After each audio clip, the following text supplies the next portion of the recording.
We never intended them to be anything other than a slave. But they began to grow in number and in power, and eventually they fought their way to some freedom. So we became even more cruel, and to keep our black Americans down, we lynched. But yet they rose. So then we used the welfare system, the criminal justice system, to keep them down, to contain them, to destroy them. But yet they rose, and they're rising. Then we built prisons and jails to hold them. Yet they rose. And so now we are doing exactly what the Pharaoh did at the end, sending out a decree: kill them.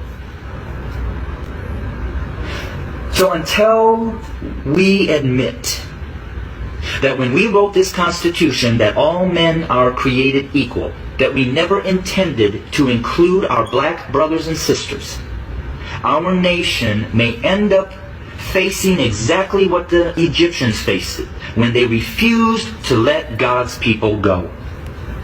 So I'm going to say this to my white fellow Americans, that the bloodshed that is on its way is not on the hands of our fellow black Americans, but is on our hands.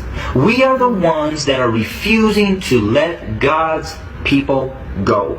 We are the ones that are refusing to acknowledge that we do not value our black brothers and sisters as equal individuals or equal Americans as us white men. And to my black brothers and sisters, the racial issues, as I've said, have been there from the very foundation. But why do we see it more? Because there's a shifting. See, us white men have been at the head since the foundation. But we've had a black president.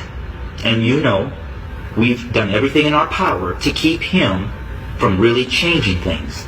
Now we have another minority rising to the top, a white female. What does that say? Those of us who are white men who have been at the head are now starting to see and fear that we are going to become the tail. And we know what we've done to you. And so now we're fearful that you're going to do to us what we have done to you. But I will say this.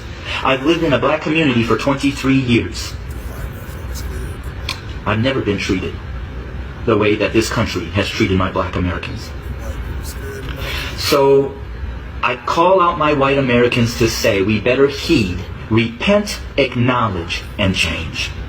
Because if we don't, I just want to again say this: the bloodshed that we never intended them to be anything other than a slave.